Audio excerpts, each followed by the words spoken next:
Nice. Sweet.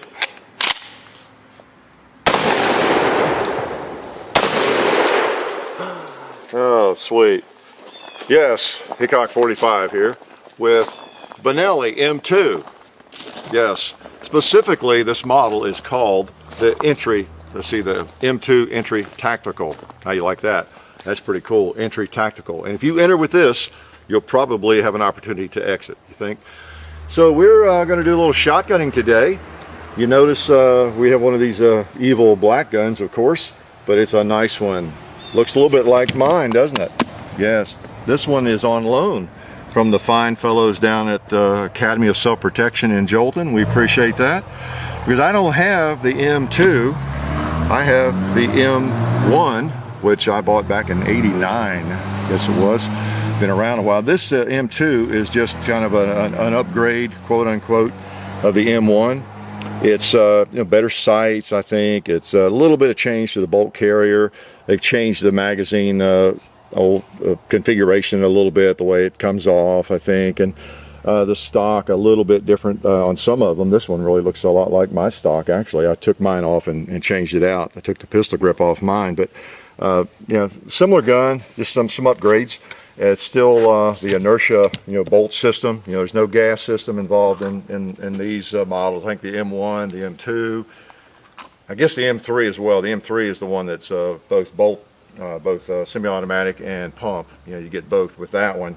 And then the M4 is the new one that I think it's a gas system. It's a different kind of animal to some extent. I'm not that familiar with it. But anyway, these old the M1, the M2, you got that inertial system. There's no gas system. Just blowback, you get a nice little recoil with it, but they're really reliable. I guess all the Benellis are reliable, but you know, they just tend to work. Okay, this one's fairly new, so we're breaking it in, experimenting with different ammo here, but we're going to shoot the thing. Now, one thing you might notice about it, the owner of this one didn't like the long barrel, so he took it out in the garage and put a hacksaw to it and just hacked off the barrel. And I think the ATF is looking for him right now, to tell you the truth. No, actually, he went through the paperwork. It is an NFA item, and he had to go through the waiting period and finally got the toy. But it has a barrel length that is, I think it's 14 inches. So that is not legal unless you go through the process and the paperwork and, you know, and get the NFA, the tax stamp and everything. So it has a short barrel. It is an SBS, what it's called, okay? Just like a short barreled rifle is an SBR. Pretty smart, aren't I? R for rifle, S for shotgun, SBR, SBS. What a genius. So that's what this is. You know, so we've had some firearms, those little Serbus, I guess, those little really short shotguns. Those were so short that they fell into that other category, the any other weapon, AOW category, any other weapon. And I don't know everything there is to know about that. I'm not going to get too detailed on that, but some firearms are so short and so different, they fall into that category, and that's where those, you know, fall. But this is just a short-barreled shotgun, and that's the designation by the ATF, you know, SBS, and it does take a special stamp if you want a shorter barrel than 18 inches, okay? So always be aware of that. You don't want to ever have a shotgun barrel less than 18 inches or a rifle barrel under 16, you know, unless you've got the paperwork on that, all right? Because we all know this is way more dangerous than that one, right? Okay, getting funny, huh? All right, so let's shoot it. We're going to see how it works. We're going to break it in. Because you can tell by looking at it, it's really new. And a person shouldn't have a shotgun so new looking, really. Let's put some slugs through it. If anything, let's make sure the safety's on. And we're going to top it off. It holds 5 in the magazine and 1 in the chamber. Oh, that's an amazing piece of information. 1 in the chamber, huh? It's an unusual chamber. It just holds 1 round. All right, so we'll have 6 to play with. All right. We'll see where it hits, where I can hit with it. Let's try something easy first, like a 2-liter. Nothing like a shotgun slug on a 2-liter. There's one that has not been struck yet, right there. I think I popped him on the bottom. Pretty cool. Let's pick off that little spray can on that target right there. All right. Let's go gonging. Ooh, man.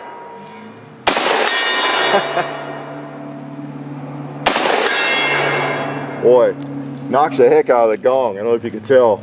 Not many things actually move the gong around, do they? That did. That did. I like that. I'm going to put some more of those in. Safety on. Short barrel. Even though it has a short barrel, you can still reach out there, I think. 2, 3, 4, 5. Let's try it on maybe some smaller targets over there and see how the sights are. Now, it's not a rifle, but we're going to use it as a rifle. You know what? Some goat meat would be good for lunch, wouldn't it? So let's just try it on one of those first, that left one. I'll hold right on him and see where it goes. It was a little over, wasn't it? Yeah. Nice. Let's try a piggy. Try another piggy. Oh man. How about a turkey? Woo. Rolls them with authority, doesn't it? Yeah, even with a shorter barrel, yeah, it does fine. And you know what? While I'm thinking of it, I want to try something because I'm not very smart. I'll forget. I'm not telling you anything. Let's see. Yeah, I just have to get mine dirty. Safety on. Okay, safety on. Rounds in chamber. Okay. For those of you who still are laboring under the myth that a short barrel is going to just spray out like a hose or something, let's just, I may be wrong, let's just try this though. I've got some, what are these? These are just some double-aught buck. And let's shoot a couple of targets. We don't have any paper up, but let's shoot the tombstone with one of these, and let's just check the spread. All right, now that's with the short barrel. Now let's do one with the longer barrel. I'll shoot the cowboy. They're about the same distance. And see if there's any difference really. I don't know.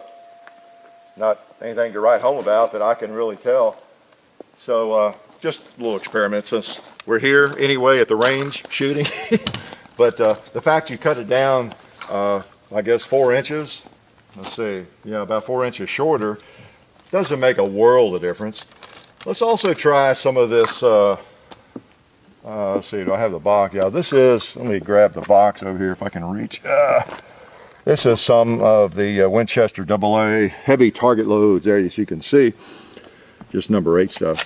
This is what I like to shoot. We're just out plinking around with the safety on.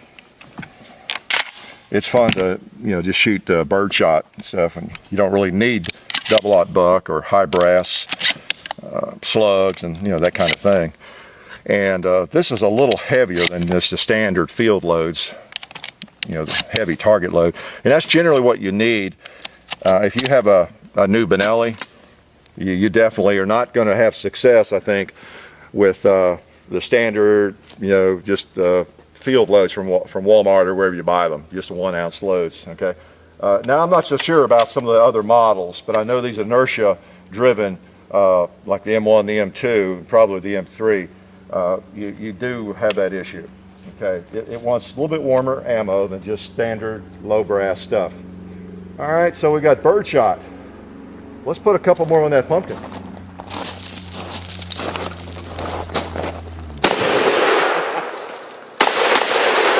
Fun. Oh man, there's nothing like a Benelli. I tell you what, they're fun, and so much fun. In fact, I'm going to shoot it some more. I'm going to put some slugs in again because I really can't think of anything I enjoy more than shooting slugs. We're on safe, and let's just put some more in there. A little shotgunning fun. So again, the M2, this is a new one, is just a slight upgrade of the M1. I think it came out maybe in the later 90s, and just, but got better sights. Got a ghost ring sight on this one. So that's pretty cool. All right, we're ready to go. Oh, John put up a cinder block over there. Now, it might be too small for me, but we'll take a few shots at it.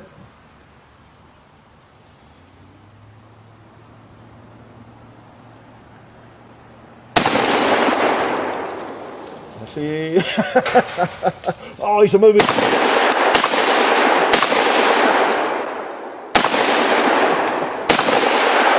All right, a moving target. Caught me by surprise there. You never know what's going to happen on the range, do you? Oh man, that's cool. That's cool. I'm going to shoot some more slugs since I have a few more. Oh boy, there's nothing like a shotgun. As you can tell, and as you know from our other shotgun videos, you can have a smooth bore, and this is a smooth bore, by the way. We always get that question. I do not own a rifled shotgun barrel. You know, that sounds like an oxymoron, doesn't it, to me? I mean, a rifled shotgun barrel. I just don't even own one. In fact, I've never fired a shotgun through a rifled barrel. I just never have. So anytime you see us out here, just unless I tell you differently, it's just smooth bore stuff, and it's remarkable what you can hit with a smooth bore. Let's try some of those turkeys over there.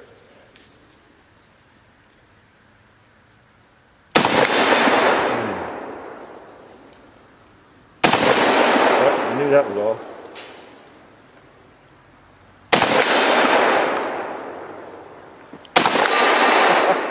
Sweet. Boy, it hits hard. I see another goat.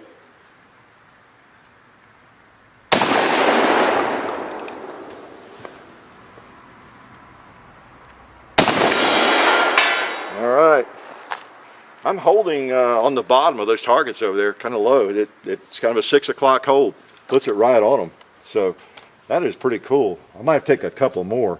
But again, that's an SBS. You get the short barrel. So you know, the advantage you get with a short barrel is, when you're with your SWAT team buddies, you're breaking into a room and you're having to enter tactically, with a M4 entry tactical model or whatever. You got less barrel in the way, and it is more convenient in a lot of ways. That's one reason the bullpups are so popular, right?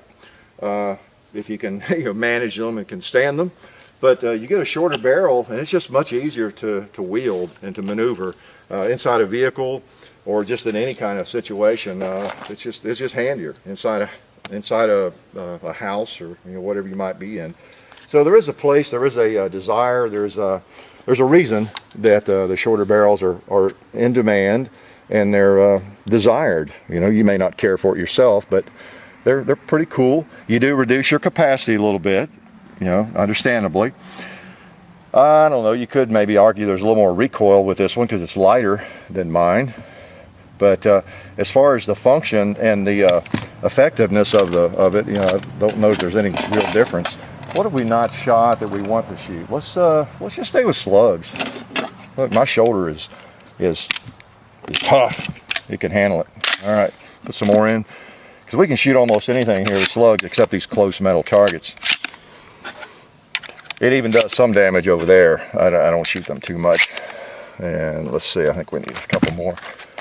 Those animals on the top row are kind of hardened steel, and so I can get by with more on them. That's why I always start with them when I've got something powerful like this. I think that was 6. Okay, we got a couple guys here close that have not been hit yet too. All right.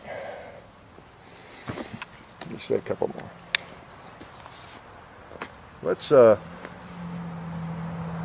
Let's try that red plate. I think if I hold on the bottom of it, I can hit it.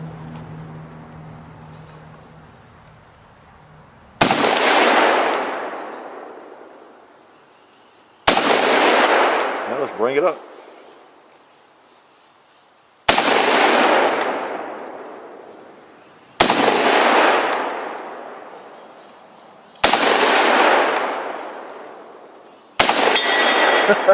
Okay, I don't know.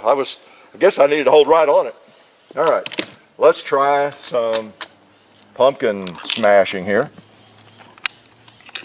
because this pumpkin has survived a little too long right here in my face. Now I'm just going to use number 8 shot here, since we're up close anyway, and I think we can finish him off. All right, now he's not an exploding pumpkin, but we're going to give him a rough time. All right.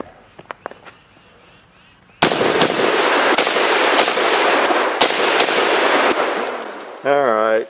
Oh, that was cool. That was fun. I guess I've shot it enough. I just wanted to help get it broken in. I mean, after all, when someone has a relatively new firearm, I feel an obligation, you know, really more or less to help, to help, you know, an individual get it broken in. Whatever I can do, right? I mean, I hate to, but you know, if you twist my arm, I'll shoot your gun. Okay, pretty cool, pretty cool. Again, an SBS model Benelli M2. Okay, entry tactical model. Very nice shotgun. You know, if you don't have one, you should be shopping for it right now, probably. Right? Life is good.